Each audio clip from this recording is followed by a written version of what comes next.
Hello. How has everyone's weekend been?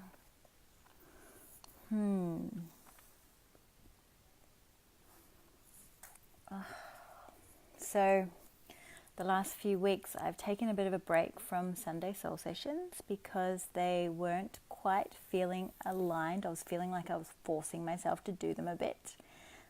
So I've decided to took a couple of weeks off, which was lovely. Hi Kat, hi Amy. Make sure you say hello when you jump on, and tell me one thing you're grateful for today. Hi Ken.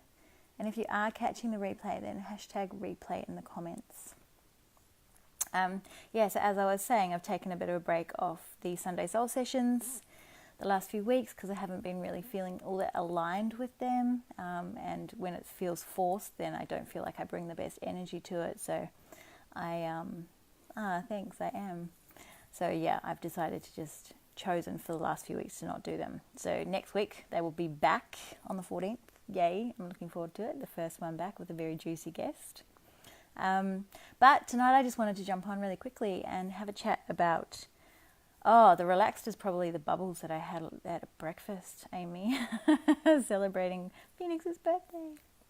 So I wanted to jump on and just have a quick chat about where to find men, because I get asked this question all the time. It's one of my biggest struggles. Like I've asked in my Love Unleashed group, and the woman in there was like, I think 90% of the women that responded to what their biggest struggle was where to find men. Hi Sonia, how are you, gorgeous? So that's led me to create an actual freebie opt-in, freebie download, but also I thought I would jump on tonight quickly and just have a little chat around this, because I think there's a lot of misconceptions around where you actually have to find men. And this day and age, it's so technological, like it's all online, and God, that whole swiping left and right can get so tedious and boring. And we've seemed to kind of have forgotten how to actually meet people in real life, in real time, and where to actually go to do that. So like a massive thing for me was that when I was dating, I used to always kind of seek out, hi Amanda, hi Christina, hi, make sure you say hello when you jump on, guys, and give me a little bit of a love heart, and also tell me something you're grateful for in the comments. So before I kind of stopped and did all this work on myself and healed and etc., a lot of my time was spent looking for men pretty well everywhere. Anytime I went out, I was just in like this desperation mode and just like searching for men everywhere. But often it would mean that I would be going out, I would be getting drunk, or high on something and hoping to find a partner then, that way. Never happened. I don't think I actually met any of my long-term relationships in that kind of situation. It's funny, because you think that that's the way to do it, by going to the bar and getting pissed and getting drunk and meeting someone, but it just doesn't seem to work. I'm grateful for have a day of rest, that I didn't have to do too much today. Awesome, Amy, love that.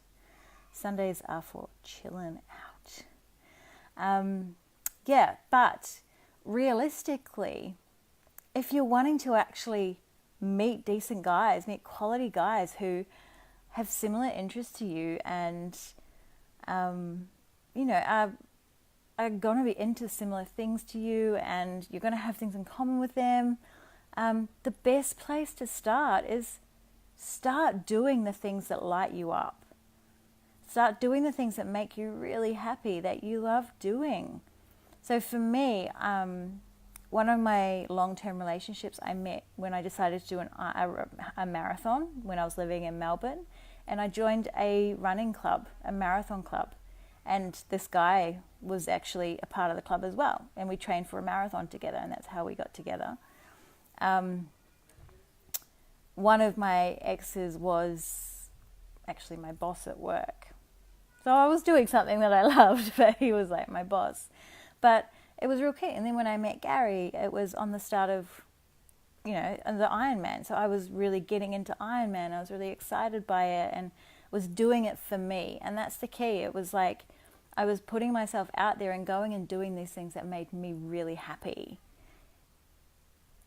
And then, you know, the guys that I was attracting, or the guys that were in that same kind of scene as me. Hi, Karen, how are you? The same kind of scene. Well, then we had things in common. Like when you're chasing your passions, when you're making yourself happy, when you're doing the things that make you really, really happy, you're going to meet other people that enjoy doing those things too. And that's a great basis to start a relationship on. Like Gary and I have endurance training or endurance kind of events in common that we both love doing, and that's how we met. So rather than kind of going, okay, well, I need to go out to the pub and drink and meet people that way, start thinking about the areas in your life where you're kind of not doing things. So maybe you love fucking pottery. Go and take a pottery class. There may be a guy there who loves pottery just as much as you do, who may be single and be wanting to meet a babe who does pottery. Or art class, or if you're wanting to train for an event, like go to these places that light you up, where you are excited and, you know, passionate about things, because it's all about making ourselves happy first. Because when you call in a relationship from that space, that relationship has grounds to actually grow and go somewhere. Whereas if you're calling in a relationship from a space of needing someone to make you happy, then that's just going to fall into a codependent space, a codependent, unhealthy dynamic in the relationship, and chances are it's not going to last. So my loves, I've actually created a cheat sheet for anyone who wants it. It is called the 10 Places to Find Your Man Without Going Online. And the little bonus challenge that I had for you tonight was to jump over and download this sheet. I'll pop the link in comments, and read through it and choose one place that you're going to start showing up to, that lights you up. So you're going to start doing something that makes you feel really good, that you love doing, that you've maybe stopped doing, that you haven't been putting yourself into that situation.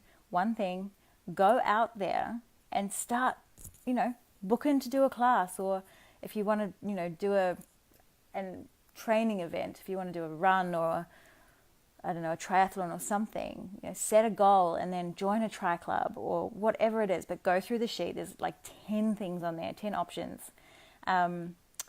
Choose one and then head over to the Love Unleashed group. If you're not a member yet, jump in and like the group, like join the group. It's a free group. Head over in there and share with us where it is that you are going to be showing up. The one place that you're going to start making an effort to be present in that makes you happy, where your man just might be hanging out. You just never know.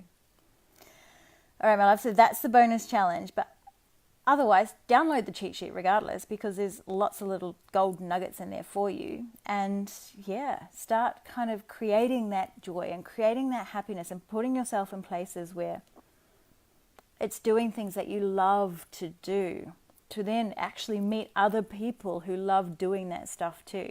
Because that's a great thing. That's what you want, yeah? Someone that you've got similar interests with.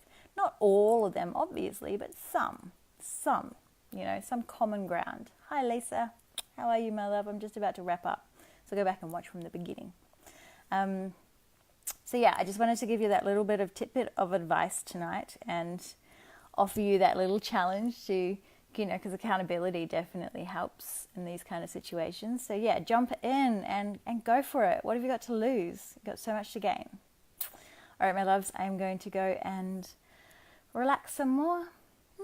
I hope you've all had a beautiful weekend, and I will be seeing you soon. I cannot wait to see you rise in love.